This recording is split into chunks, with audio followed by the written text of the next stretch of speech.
What can we expect as we keep our eyes to the sky? Meteorologist Stephen Morgan joining us live in our Fox Weather studio, as always, with a special guest to break it all down.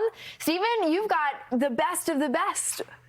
No doubt. Astrophysicist and director of the Hayden Planetarium, Neil Degrasse Tyson, in the studio. Neil, a pleasure to have you today. Of all the days, I mean, this is a significant day in, I guess, space science fans, but also humanity. Well, yeah, I'll take any excuse for people to look up. That's right. Right. And today's a good one. I mean, we'll talk about the specifics here in the U.S., but let's look at these three things that Melanie and Jane just highlighted. You've got this planetary alignment, which is ongoing. That's your least favorite. So the planets orbit the sun in a plane, right? All right, and you're on Earth. At any moment, half the sky is visible to you. Right. So on average, half of all the visible planets would be in that sky. Yeah. Okay. And what are the visible planets? No one cares about Mercury. It's too small and near the sun. But Venus, Mars, Jupiter, and Saturn. That's kind of it. If you have a telescope, you'll see Uranus and Neptune. Yeah. But they're boring in a telescope. What about Pluto? No longer part of the. Don't get me started. Meet me outside. We got to throw a little controversy in there. Here's the thing: the solar eclipse is really the big spectacle today. The Perseid meteor shower will be later tonight, and we can talk about that too. Yeah. For sure. Well, in New York City and in the United States, the sun is only going to be partially covered. And what was so mind-boggling when we talk about this, a lot of people might not even know that it's happening. Correct, because when clouds pass in front of the sun, the brightness of the sun can drop by 50% or so. Yeah. So if there's a partial eclipse knocking out a third of the sun, you're walking in the street, you don't even notice, you don't even care. Right. Is it a rain cloud coming forward? Is it any kind of cloud? So basically you need a deep eclipse for this to become significant. I'll tell you something. When the sun is 99% covered, that little smidgen of the sun that remains is as bright as 10,000 full moons. Wow. So, and you heard that here and nowhere else. I did that math, okay? That's wild. And to think that our moon, you had mentioned, in our galaxy and with Earth, our moon is larger than usual. So we already have a larger. It is oddly large given the size of the Earth. But we also have this coincidence which makes the eclipses perfect. Yeah. And I keep saying it would even impress an alien who's gotten around the galaxy, because the sun is 400 times bigger than the sun, and it's 400 times farther away.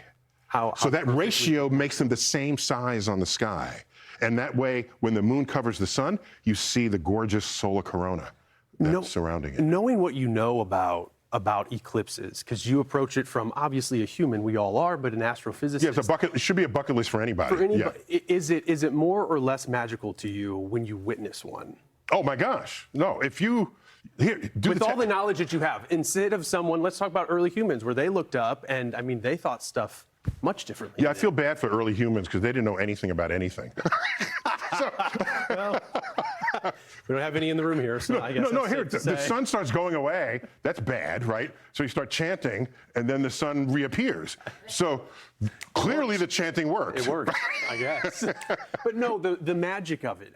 As an astrophysicist... Well, I grew up as an amateur astronomer. I had a telescope in my backyard, walked dogs for a living to buy the telescope and the camera. So it's deep within me. When I see cosmic phenomenon, I'm a little kid again. And yeah, it's the soul of a cosmic curiosity that I think all kids have, and some adults lose it.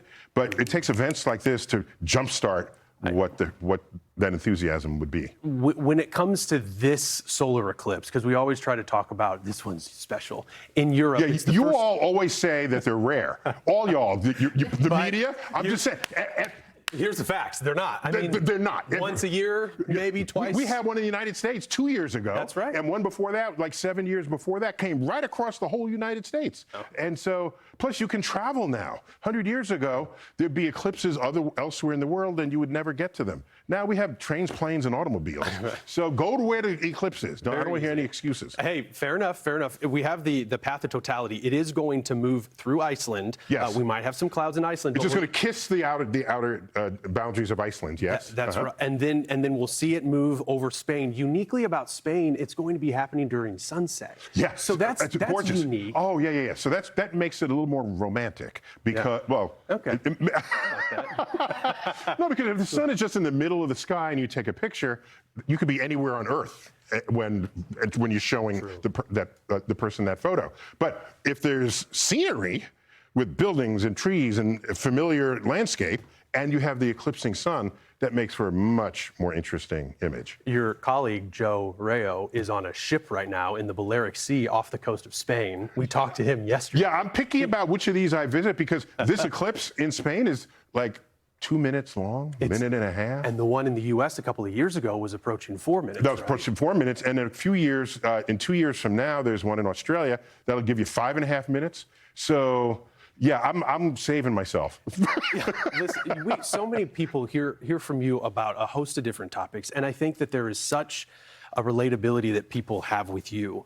And when you look at something like an eclipse, it's easy to almost become emotional. There's just something awe-inspiring. How do you make sense of that? What it evokes from humans, even with that science? I think we're not obligated to make sense of emotions. That's kind of why they're emotions. Yeah. I think the sun, which we just take for granted being in the sky, as it begins to disappear, that's a little frightening. But science tells you, don't be frightened, my son.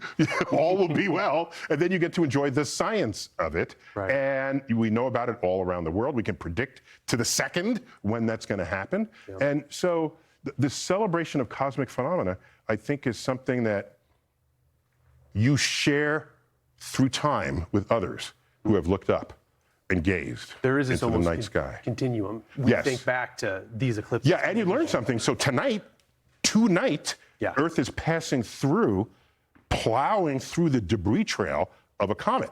Yeah. And Thank you, the Perseids. Yeah, and that is the Perseid meteor shower. It's called that because it looks like the meteors are emanating from the constellation Perseus, because that's the direction Earth is headed in our orbit as we plow through it. So the rate of meteors will be higher than what would be typical on any random night. You might see 2 or 3 a minute. Yeah. And because it's a solar eclipse, it means it's new moon.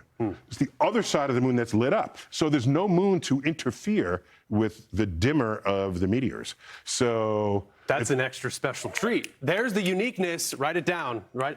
And reading about you growing up in New York City. Born and raised. You said that you did not develop a relationship with the night sky till you were about 9 years old. Yeah.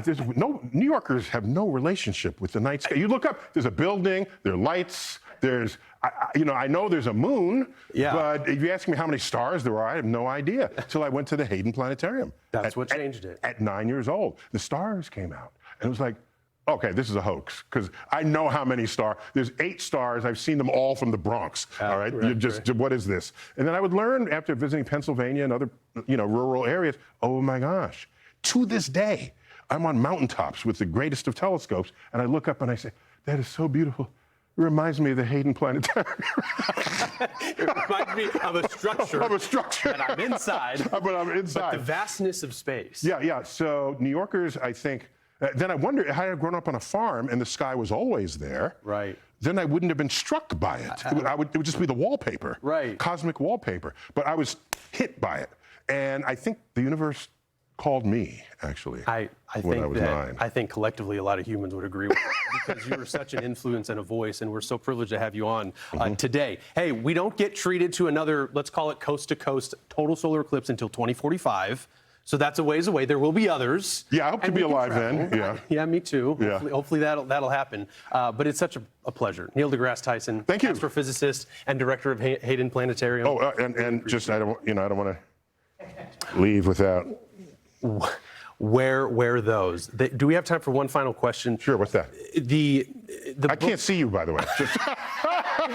These are for eclipses. Well, listen. And I know you're a luminous fellow, but not so luminous that I catch you. But these spectrometers are important to us humans. Yes, you have a new book out. Take me to your leader. Oh, thanks for the shout out. Well, yes. and I had a question in here Yeah. about and you sort of answered it, if aliens were to visit and experience an eclipse. And let's just talk about this almost random connection, or perhaps it's not random, this coincidence that happens for Earth. It's a coincidence, and that's rare. So an alien coming to Earth, before they slaughter us, we'd say, wait, before you do that. Wait, no, from hearing you about aliens, they might not be mean. We might be the mean. We might be the mean ones. We could be the mean ones, projecting on them, because that's how we know we've treated each other. Right. So, but we would just pause and say, wait, there's an eclipse happening, and this is not common in the galaxy, so check it out. So then you sit there peacefully with the alien, and then they'll enjoy it, and then you go on about your argument. What happens after that? But the book is it's advice on what to think about, how to bring the methods and tools and means of scientific inquiry to any alien evidence or encounter that you might have. So I like to think of it as keep it in your pocket for when that happens. It's a fascinating read, it really is. Yeah. And a quick one, if I so absolutely. I joke about this a little, but it's kind of serious. What do we look like to the aliens? We're always talking about what the aliens look like to us. And I say, suppose the alien lands in LA, where nobody walks anywhere, and they land in the middle of 405, and they would think that the dominant life form on Earth is an automobile. Think about that. And then the car hauler goes by, that's a pregnant automobile. And then they see cars in slow lines getting fast food delivered through a window that they stay in the car and eat.